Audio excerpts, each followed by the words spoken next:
right, listen, well, welcome everyone.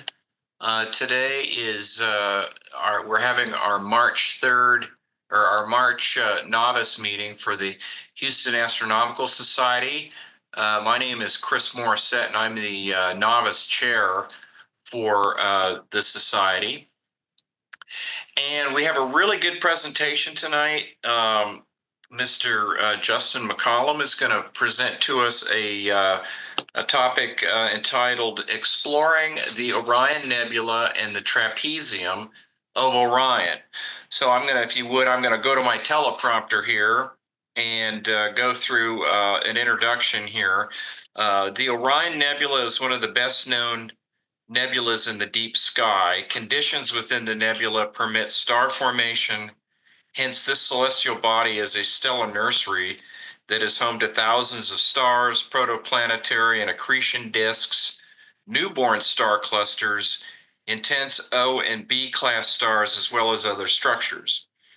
During this presentation, Justin will discuss the environmental conditions within the Orion Nebula, the outer extent of the nebula, and the nebula's interactions with interstellar and galactic space. A little bit about our speaker tonight, Justin McCollum. Justin is a graduate of Portland State University in UT Austin. He holds a Bachelor's of Science and a Master's of Science in Physics. In addition, he holds a PGP certificate in AIML, which I think is Artificial Intelligence Machine Learning. Correct me if I'm wrong, Justin. That's correct.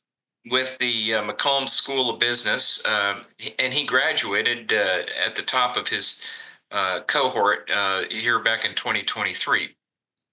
He has recently served as Lamar University's physics laboratory coordinator and Department of Astronomy and Space Sciences instructor. He's also worked as a part-time instructor for the education department at Space Center Houston. In January, Justin joined the University of Houston Clear Lake in research, teaching, and course development for astronomy, astrophysics, and space sciences. And in this month, Justin was promoted to full instructor at Lamar University. Congratulations, in astronomy and space sciences. He plans to pursue a PhD in astrophysics or space sciences at UHCLC in the College of Science and Engineering. So Justin is one busy guy, and we're very fortunate to have him with us tonight. So with that, Justin, I will turn the floor over to you. All right, so let me share my screen. Yeah, so I'm going to stop sharing, and then you should be able to share now. All right, let's see. Does everyone see that? We can see it. All right, very good. So this is dealing with more like it's exploring what I would call the environment and the mysteries of the Orion Nebula. And what we will do here is that we'll explain the basics of this. Let me minimize that. So what we have here is that we all know about the Orion Nebula. It's located in the constellation of Orion. It's about 1,344 light years from our solar system, give or take about 100 or 200 light years. You usually do that by measuring the distances of the stars of the trapezium, since it's sort of the central body of stars that affect the environment of Orion. I would not say that it is the most active stellar nursery in the Milky Way galaxy, but it's one of the top 5, minus what we cannot see in the zone of avoidance on the other side of the Milky Way galaxy. It is one of the most prominent nebulas to see with the naked eye, like the Lagoon Nebula, like the Tarantula Nebula, and the Large Magellanic Cloud, like that of the Egna-Crigni Nebula. There are very intense regions of star formation and possible planetary system formations all around the nebula. Now, there's Messier 42 and 43. These are the main parts of the nebula. This is the Running Man Nebula. It's all one big structure here. All this is dark nebula and reflective nebula, taken at extreme resolutions with different wavelengths of radiation and different wavelengths of light, and taken at very high exposure rates. Primarily, it's composed of hydrogen. Depending how you see the nebula, The main body itself is about 24 to 40 light years in diameter, depending on the boundary of this nebula and how it interacts with its bow shock with the galactic winds.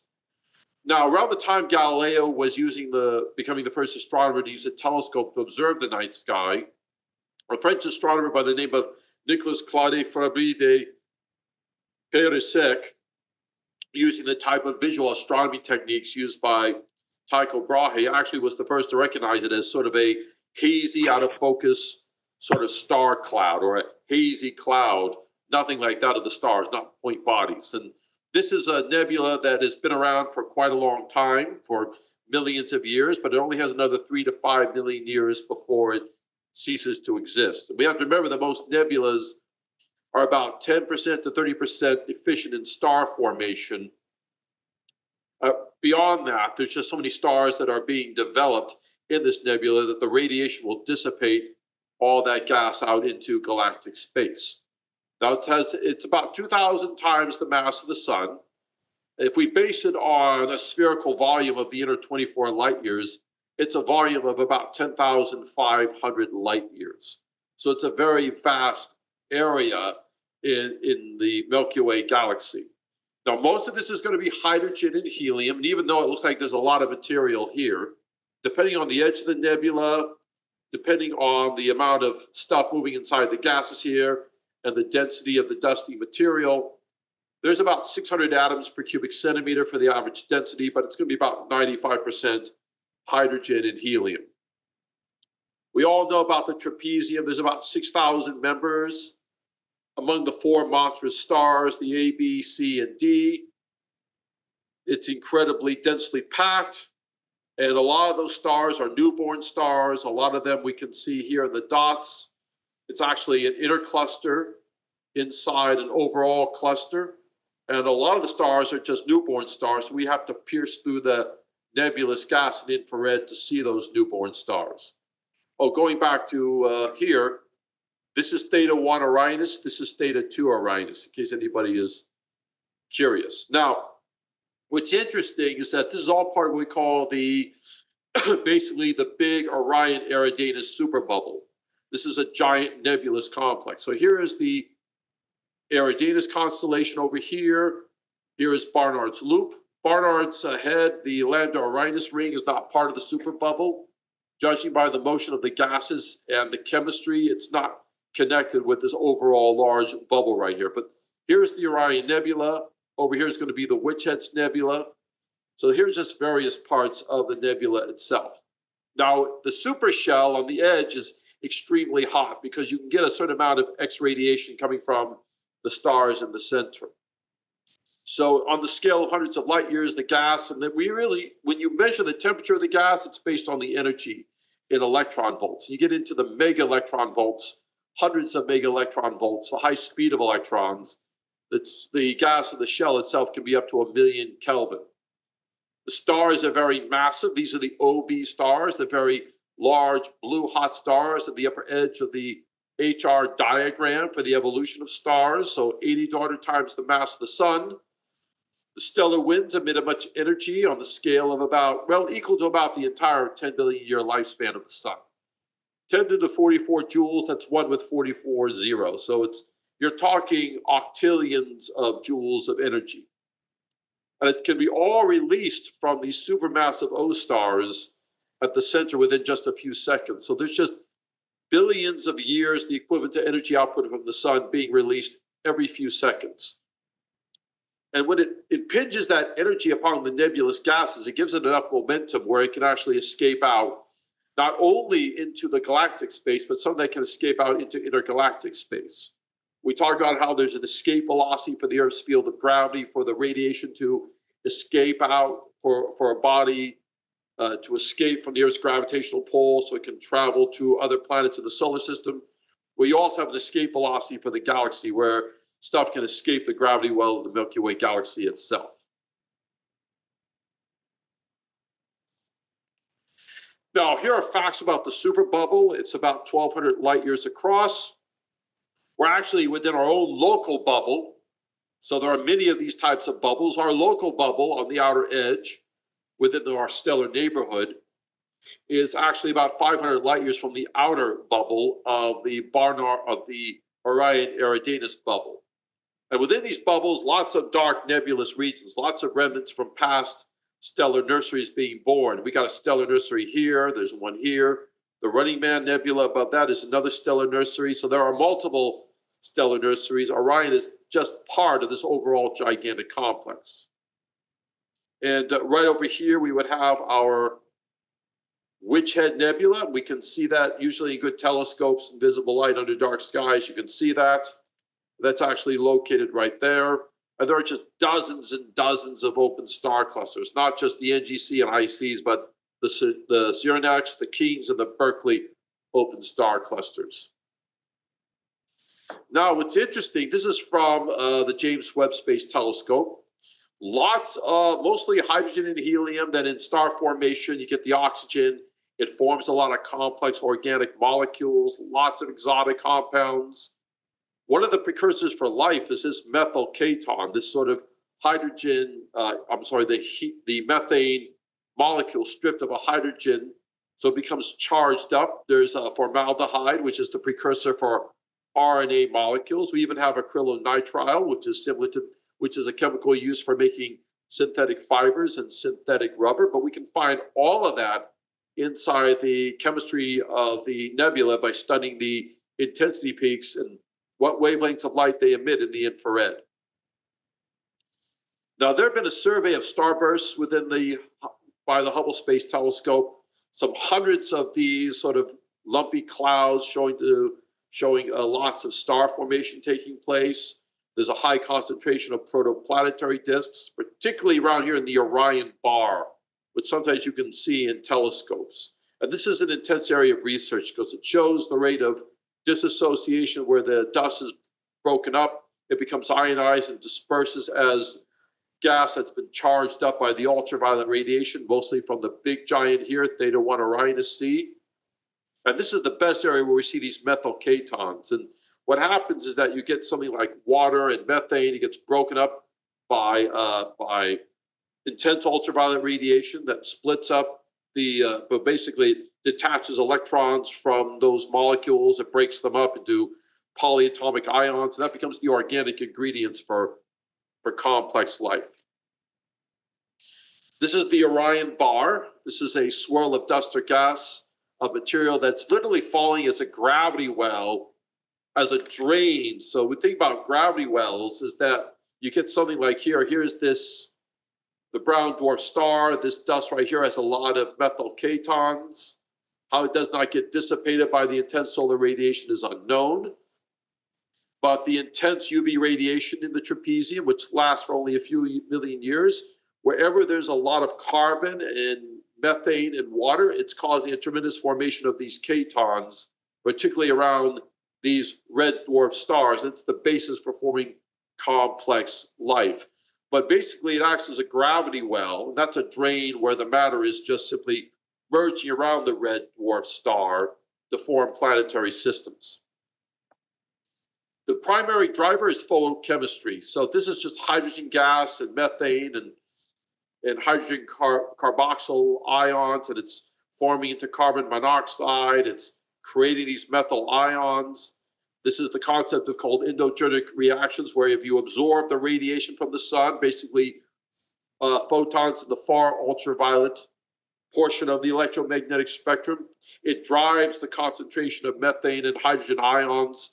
There's a lot of knocking around of photons and electrons, and that's going to form those methyl ketons. Now, the overall mass of the mighty trapezium. We don't know how much mass there is, but we know that the top 5 stars, the A, B, C, D, and E, equal to about, well, each of the stars range between 15 to 30 solar masses. So these 5 big stars are all O and B class stars. They are within 1.5 light years from each other. So it's about 10 light years across. So it's very well concentrated in among the stars here in the trapezium. Here are all the other stars. So basically what we have is that we have an inner star cluster inside a larger star cluster. And the larger star cluster is known as the Orion Nebula cluster. It's 20 light years across, and we've got about 2,000 members, lots of accretion disks forming protostars. We got a lot of low mass runaway stars that are making their way out of the nebulous gas, and a lot of brown dwarfs that we have found.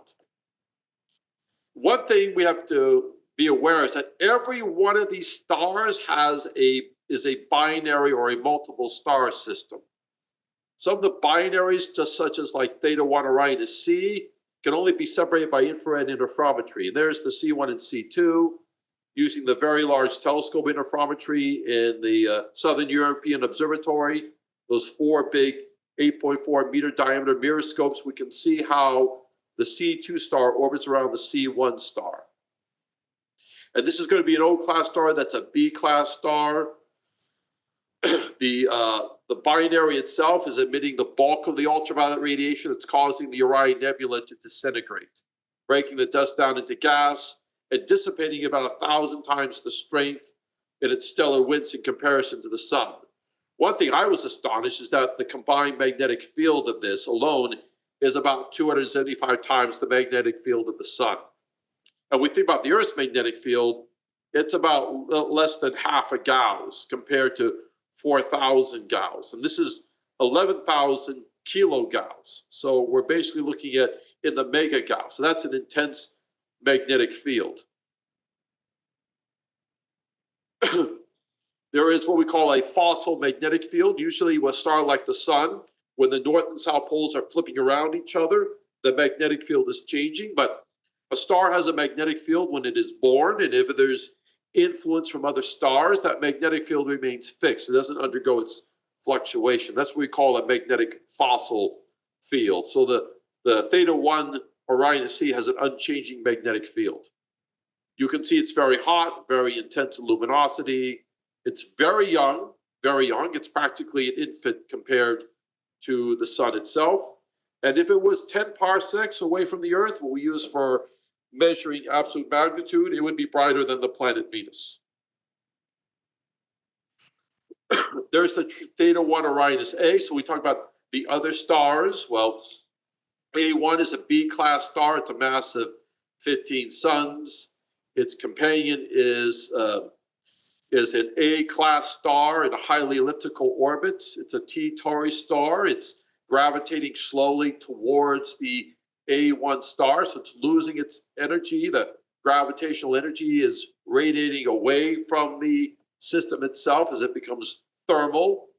And at a distance, even though it's a distance of just over 0.2 arc seconds, we can see how you can see here that it's slowly going to be spiraling into the A1 itself. And it is a 4 solar mass star, so it's on the border of being like a B9 or an A0. So it's a very hot A-class star, too light in mass to be a B-class star, but just on that boundary. What's interesting about Theta 1 Orionis B is that it's a 5-star system. So here we have B1 and B2. B2 is believed to be a G23, so it's a G2 giant star, but it's not as massive. It's about 3 solar masses.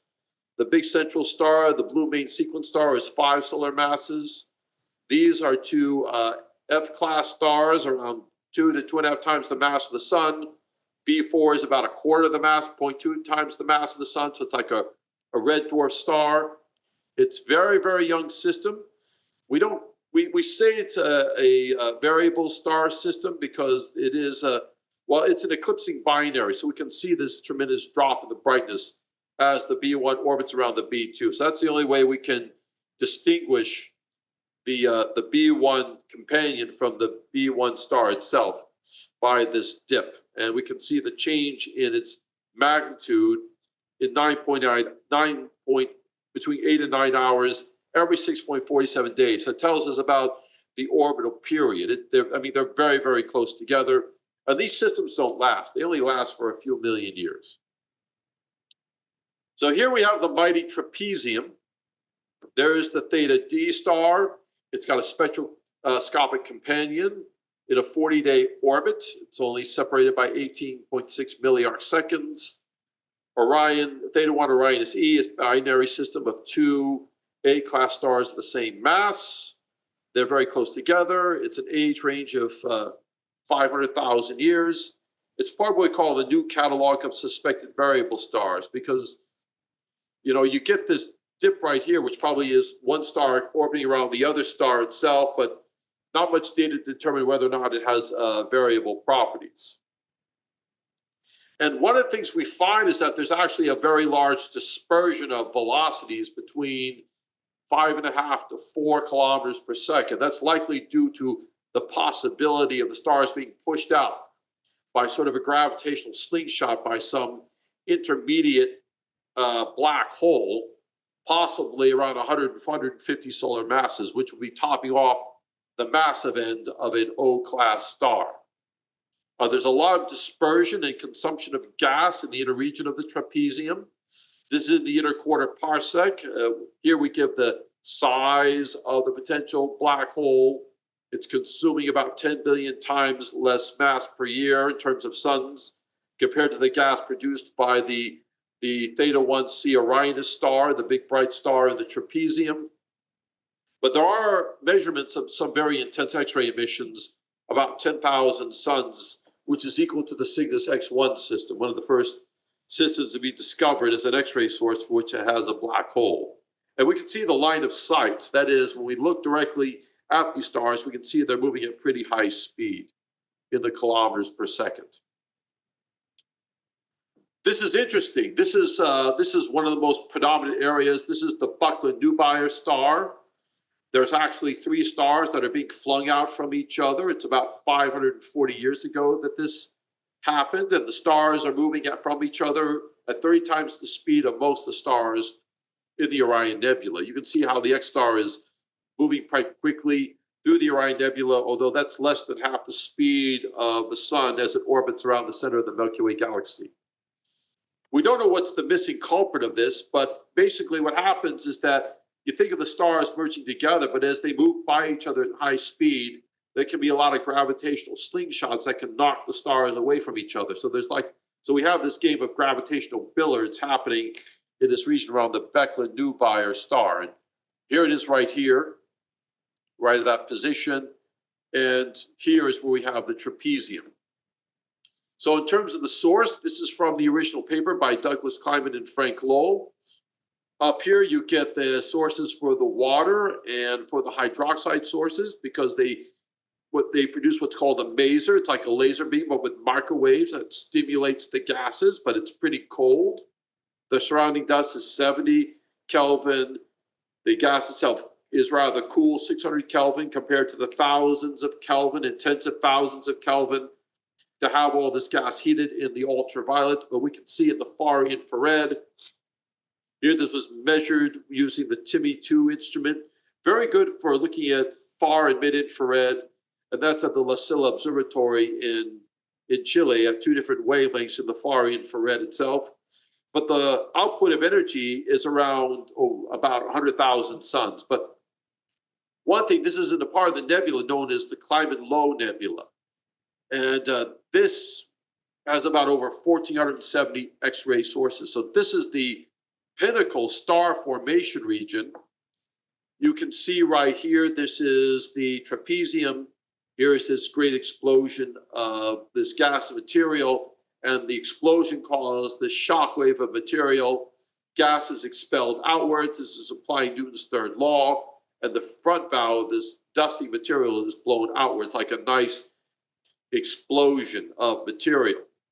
And this is also known as the Orion Molecular 1 complex. It is the brightest object and the most intense top active star formation region in the Orion Nebula. But lots of complex hydrocarbons, a lot of methyl formate and dimethyl ether, a lot of complex hydrocarbons. And we have a lot of planetary systems that are forming in this region. And there's the Buckland Nebula star right there. And here it is in radio interferometry, in radio waves. And the output of this is the equivalent to about 10 million years of solar energy output instantly. So we get billions to millions of years of radiation being emitted quite rapidly. Now, here is the Theta 2 Orion system. We can know about all the various stars, surface temperature, brightness. V1073 is a B9.5 variable, Orion variable. The stars are very close together, and the A star itself, though, is slightly brighter than the Theta 1 Orionus C. So it's not, so the Theta 1c is not just the top star in the nebula itself. We also have some brighter nebulas. So we can see some bow shocks, particularly this star right here with that gas. And when we look here, we look at the A star itself, we can see it's got a spectroscopic companion.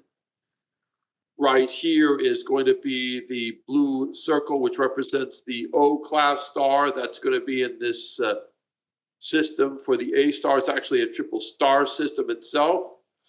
The rapidly changing amounts of X-ray emissions coming from this system is really unknown, but it varies between 3 to 100 million Kelvin in the radiation output that affects the surrounding environment. In fact, some of the spectra shows some of the iron here fluorescing. So we get iron fluorescence that's illuminating around the region of that nebula itself.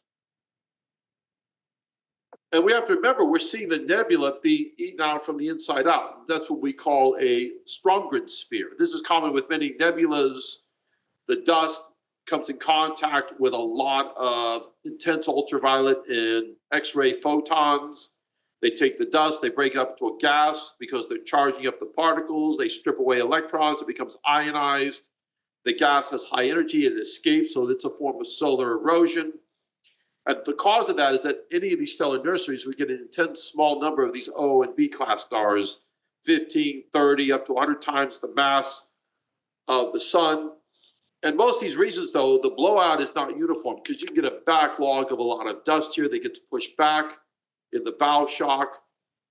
Here is the plasma sort of blowing itself outward. So it tends to be more of a blistery structure rather than just a sphere that's sort of eating its way through the gas. And it's occurring right here in the Lyman series, where basically this is where we see the light and the ultraviolet for hydrogen gas. And that ultraviolet radiation pinches itself on the hydrogen gas, it gets stimulated, and emits photons in the visible light. That's where we get the Balmer series right here with these 4 lines, the hydrogen alpha, hydrogen beta, hydrogen gamma, and hydrogen delta. This is many examples of the Bach globules because the radiation is eating away at the gas. Some of the dust is high in metals, rich in carbon monoxide, rich in silica. So they remain as islands of dust inside the nebula itself, where the dust is very dense. And here is where the stars are going to start forming. We can see a lot of those Bach globules here in the central picture, these dark patches. So here we get a high massive star, we get the ultraviolet radiation. The radiation is ionizing the gas itself, it's fluorescing the hydrogen. At the end here, we get carbon monoxide and hydrogen, but remember the base material is silica dust. So it's silicon oxide, it bounds the carbon monoxide and the hydrogen. And we have to remember it very highly energetic and in very cold environments. Most of your, it's going to be mostly carbon monoxide rather than carbon dioxide. So you get carbon monoxide and molecular hydrogen bounding to the silica dust. This is the pillar where the radiation eats around it. Here it gets photodisassociated, so it breaks up and it becomes the gas. It ionizes at around 10,000 Kelvin versus 100 Kelvin. So it gets stimulated into these Werner and Lehman bands in the ultraviolet radiation. It's a cascading effect. And then what's happening is that much more photons of visible light are emitted than photons of ultraviolet light. So you get a photon of ultraviolet light that strikes an atom.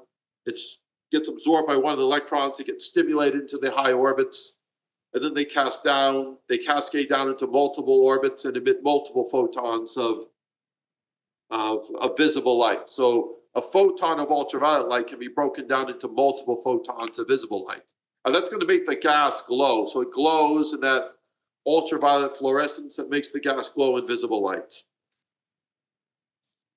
So let's look at some of these Bach globules. They're basically small giant molecular clouds.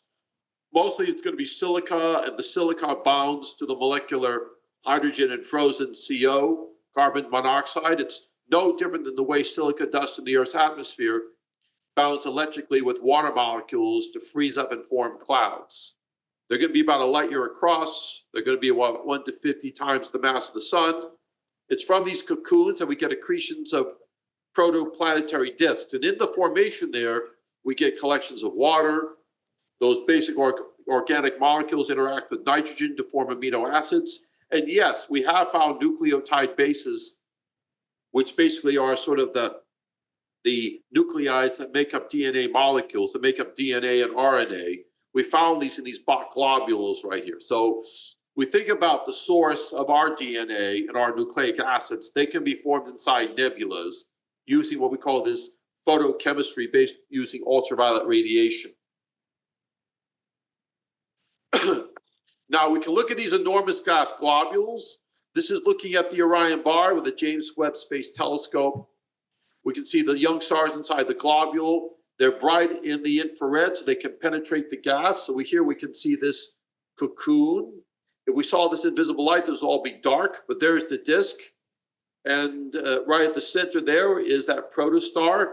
In comparison, we see the size of the orbit of Neptune. So we're dealing with these small objects that are going to only be tens of billions of miles across, or tens of billions of kilometers. Here we can see this in the infrared, visible lights. We can look at our proplyds. But what's more important here is looking at how we have, here is the H2 region of the hydrogen gas being ionized. This is the molecular gas itself. It gets broken up by the ultraviolet radiation, so the dust is disintegrating into the gas. This is the boundary where this gas starts to heat up and dissipates into this inner region right here. And that's coming from the radiation of these stars that is stimulating the gas and ultraviolet light. The gas here is breaking up the dust. The dust molecules are breaking down. So we have a split up of the molecular hydrogen into basically protons. And every proton is a hydrogen ion stripped of their electrons, and they mess around with the carbon and oxygen and form those molecules, those molecular substances. We can see it's pretty wispy around here, as we can see right there. And that's all coming from that massive star cluster that's impinging itself on the gas to get it to be broken up. And if we go back to the Orion bar, we can look at the different wavelengths of infrared radiation using the instrumentation on the James Webb Space Telescope with the infrared spectrometer. And then the mid to far infrared, look at all the organic compounds we're finding. We're finding ethyl cyanide, acrylonitrile. We're finding what we call these cyanopolyenes, like cyanotriacetylene, cyanamide, and acetylene sulfide, stuff you would find in a refinery. A lot of chemicals we think are just synthetically produced by human beings, but we find these in the nebulas themselves. So the type of ingredients that are broken down by, let's say when we process, when petrochemical engineers are taking or chemical engineers are taking oil and processing into petrochemical products, into these types of chemicals, where we're finding them being formed around in the gas here as the nebula, the trapezium cluster, the bright radiation is taking the ultraviolet radiation is taking the hydrogen, the carbon, the oxygen, mixing up with nitrogen and sulfur and creating a lot of these complex organic molecules.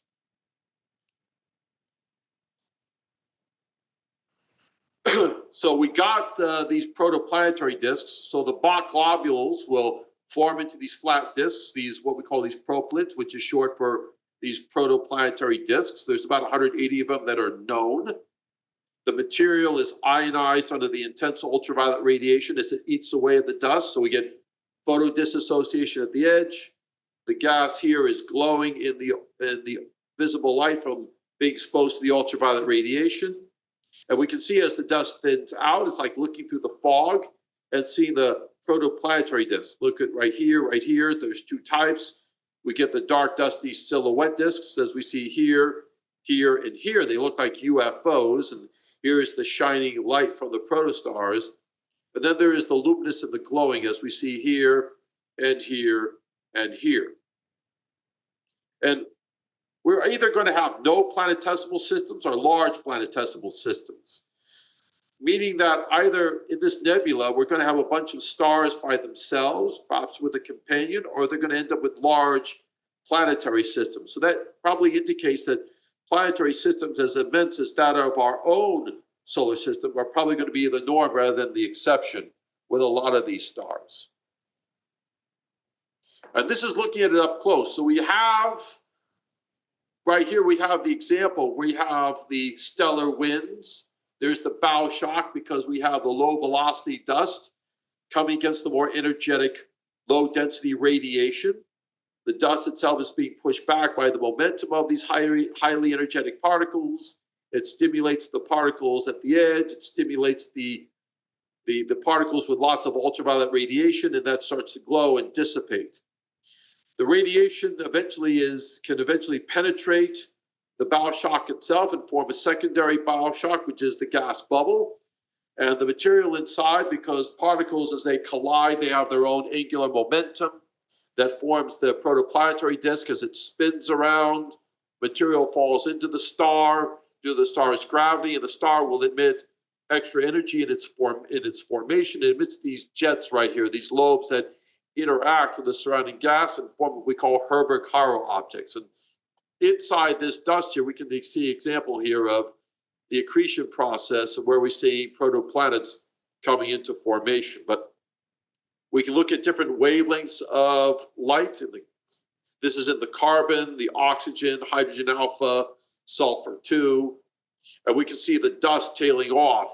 So basically, it's kind of like that of a comet. The radiation is going to sort of pull away that lighter density gas, mostly just the hydrogen and helium, and leave the denser material further inside where you have this coma, this sort of bow shock. But right here, we can see the dust. We can see the bright areas being lit up by that protostar.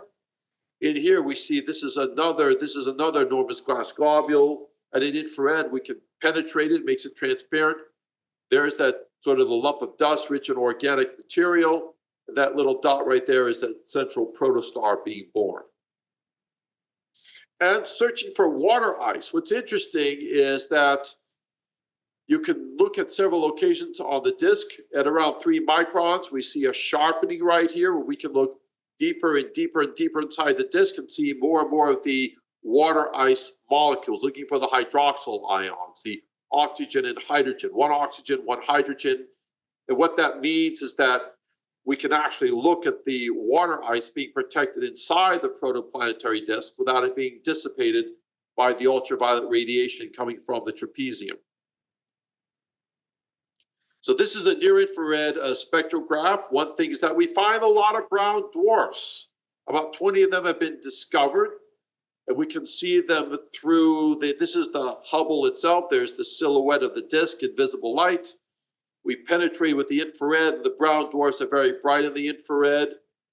They tend to be anywhere from about 7.5% to about half the solar mass of the sun. So some of these brown dwarfs undergo a little bit of deuterium fusion, that's heavy hydrogen, and then it just, whatever energy is left is being emitted as infrared light. And future observations could confirm hundreds of more within the nebula itself, because you always produce a lot more red dwarf stars than all the other stars, and even greater numbers of brown dwarfs. So we have 1,200 candidates for these reddish stars all around here. We get 2 types of free-floating brown dwarfs. There are what we call the L class that have no water, and the T classes, which are much dimmer, much more of a cooler surface of a few hundred degrees Celsius, or around 700 to 400 Kelvin, and then they tend to have water in their spectra. Planets, we're looking at possible planetary systems that could form without them orbiting around a star, so rogue planetary binaries, the possibility of finding planetary clusters that are forming in these nebulas. I tend to think they exist, so you can have planets forming together in a cluster without them forming around a star. They're what we call free-floating planets, or these jumbos, these Jupiter mass binary objects. So think of Jupiter with a companion. They're both orbiting around each other, and they're not orbiting around the sun or any star. And when we have ultra faint or faint brown dwarfs that are rich in water, the deuterium fusion will not last forever because just the amount of hydrogen is very, very low. So here we can see some of the jumbos. About 40 of them have been found.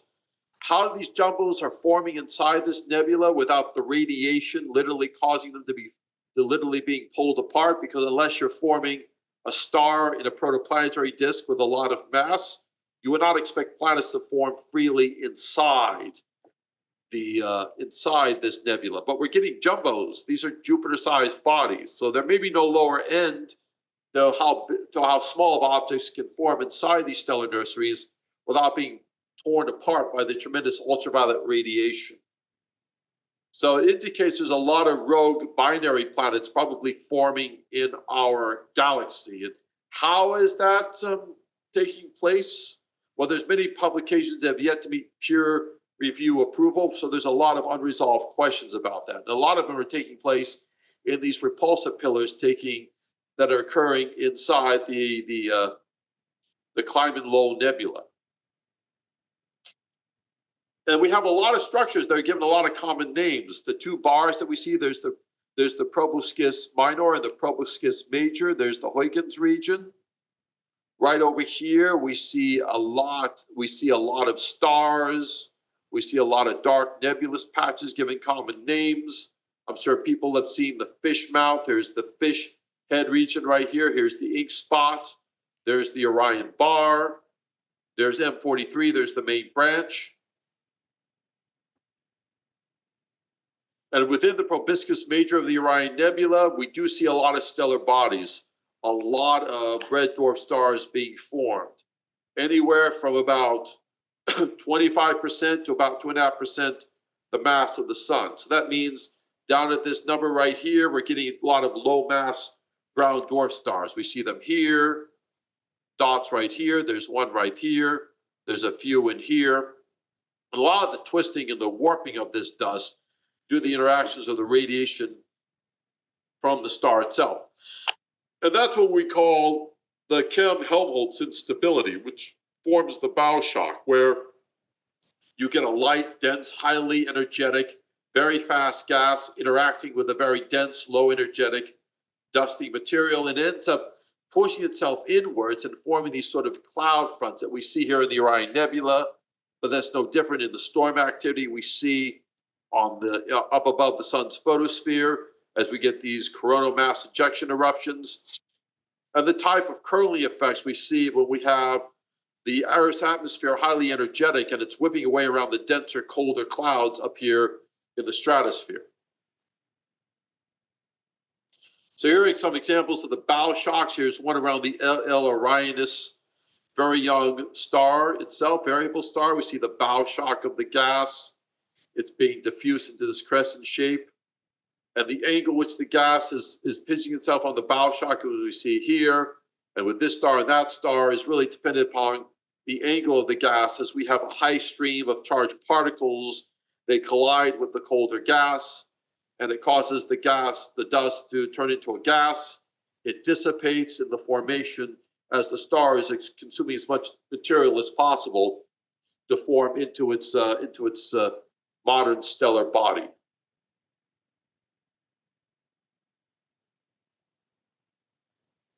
In terms of them being at the same cold temperatures, they're probably going to be very, very hot bodies. If they're cold, they're going to probably be deep inside those accretion disks.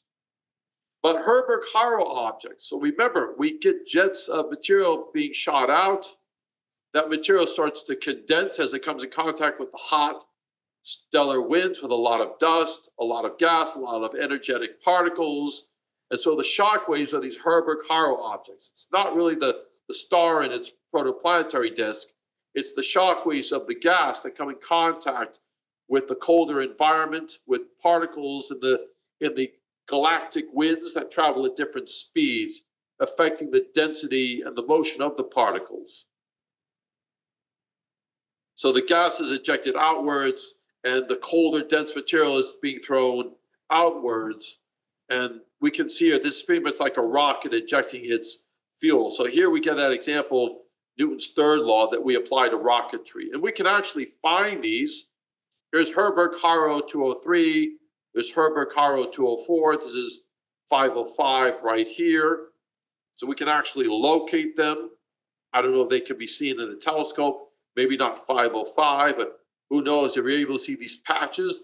They're just outside the main fish head right here, just below the Orion bar. Well, actually the Orion bar, which is right here. So you can see that in a telescope and maybe catch a hold of those Herbert-Haro objects. So the stars are going to form out of the clumps of hydrogen and helium. You're going to get a huge concentration of volatiles, water, all sorts of complex organics. It's an electrostatic buildup that is overtaken by gravity as the mass builds up. The material collapses under its own mass. The heavier elements will migrate towards the center. It builds up. You form planets, brown dwarfs, and stars, depending on the masses, the amount of material in these individual accretion disks.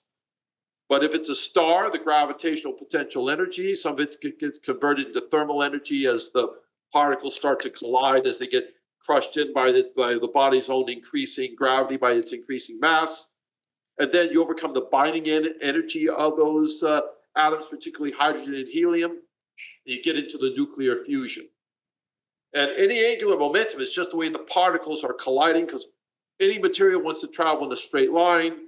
It comes in contact with gravity, working at right angles, and the material ends up cycling around the protostars. And as there's friction in the dust, it takes away that centrifugal energy, and the material just simply spirals in and adds a bit of angular momentum for spinning stars and spinning planets as you form the stars and the planetary systems themselves.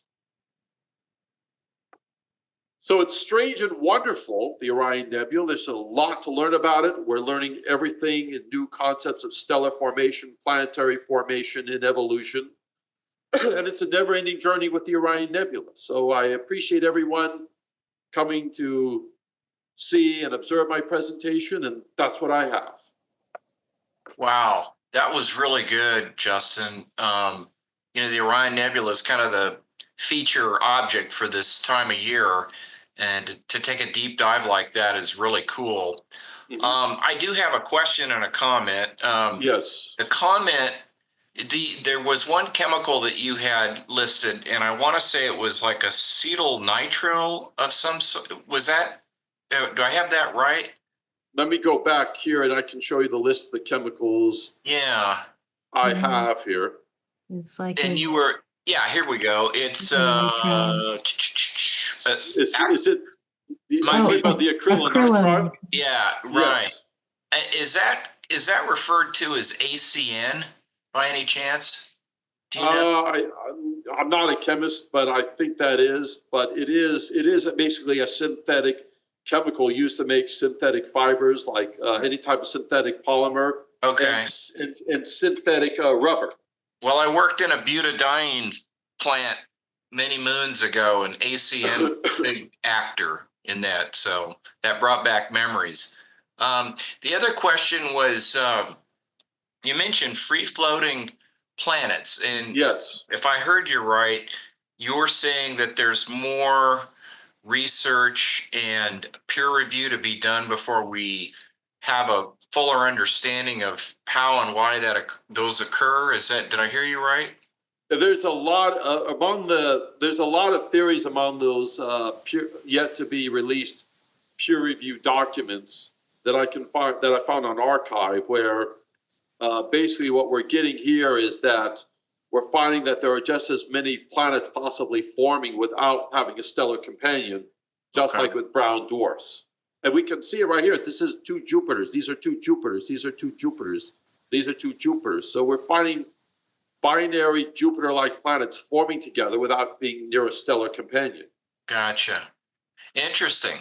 Okay, we've got a couple of questions in the chat. Let me go up to here. Dean, you had a question about your images of trapezium. Did you answer your own question, or did you want to come off mute and ask Justin for some clarification? I probably answered my own question in thinking about it. All mine were the bluish color, like you had shown. First I know that the James Webb is, we can't see that at all, so that's all false color. And I assume that's what the other ones. When one of the first ones you showed was all red, is like I don't see that.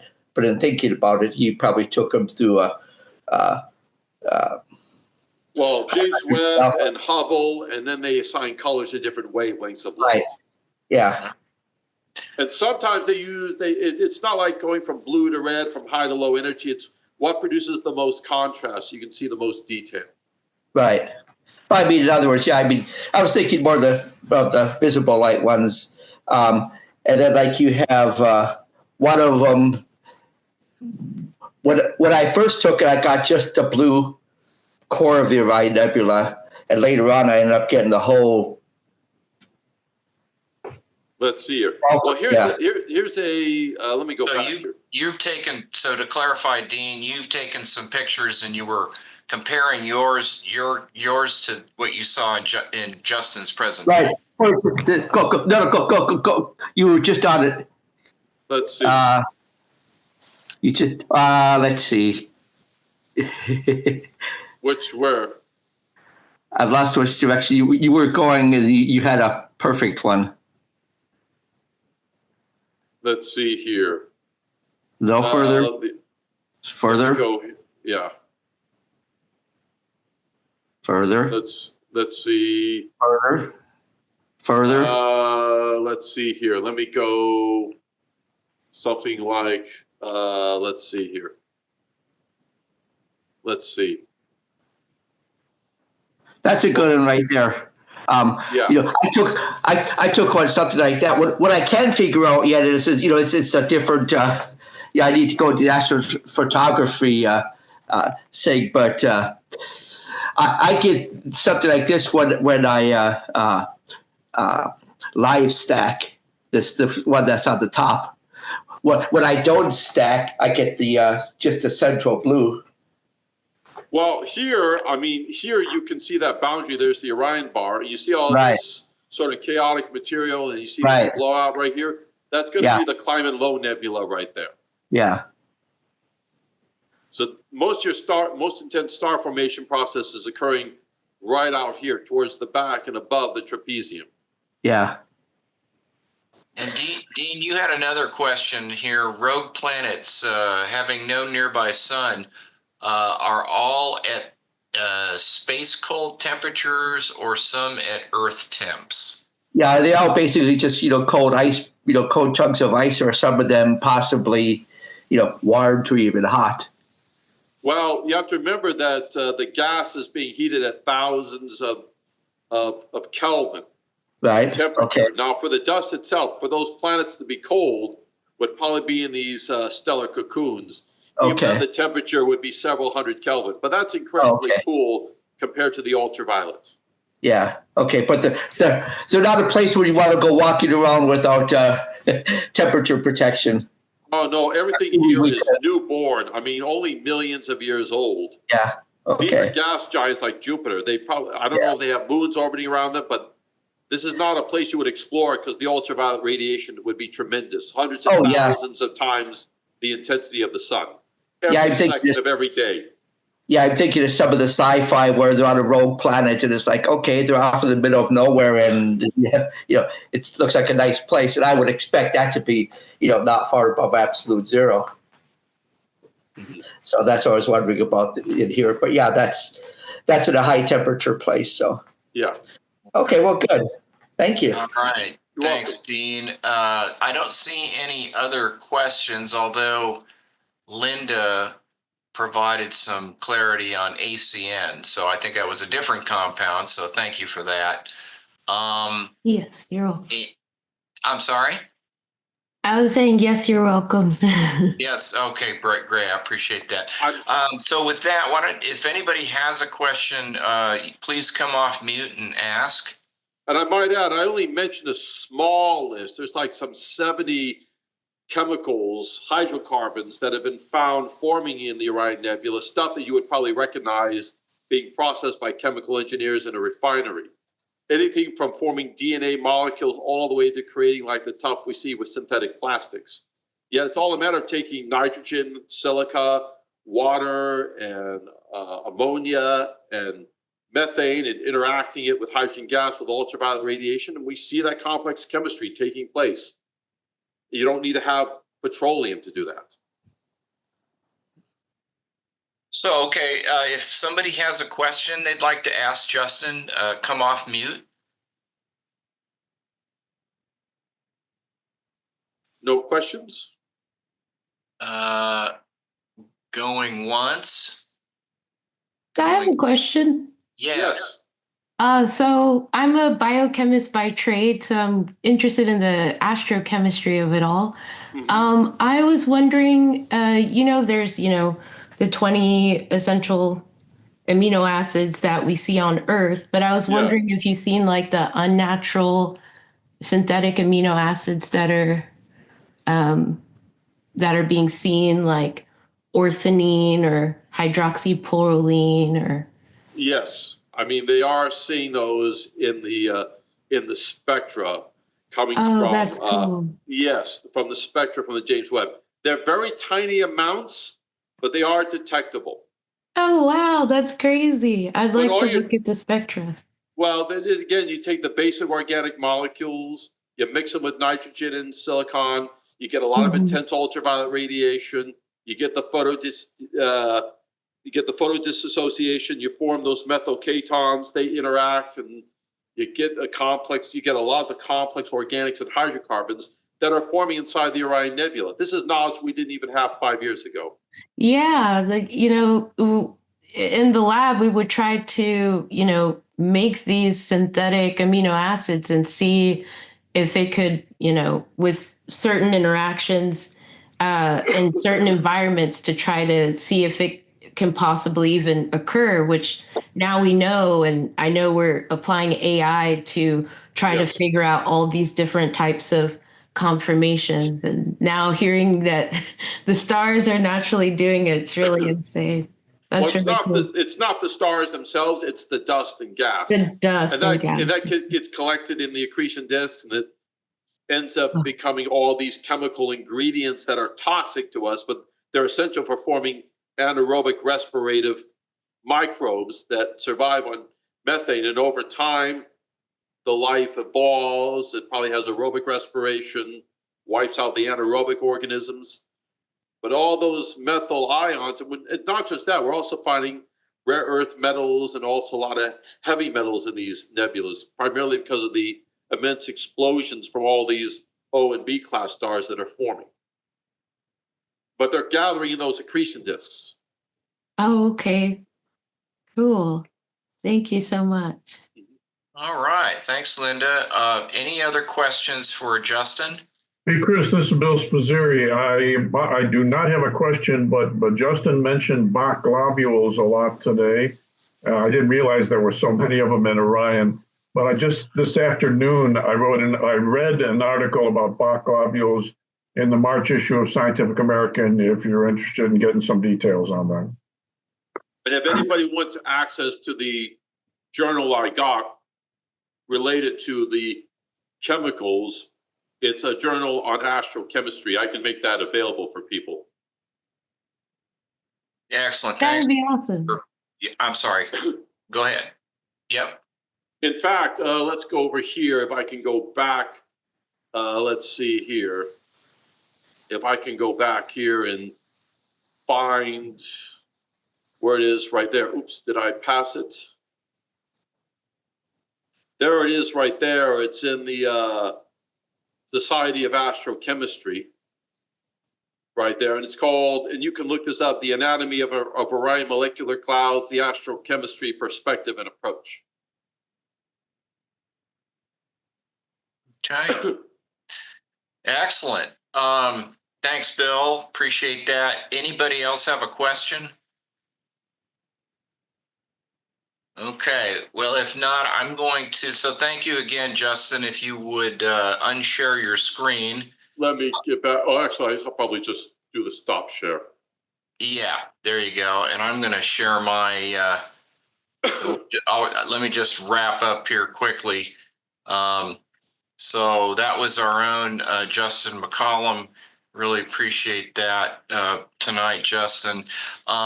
Before signing off tonight, I just want to make everybody aware that we have 3 special interest groups meetings that'll be occurring in March.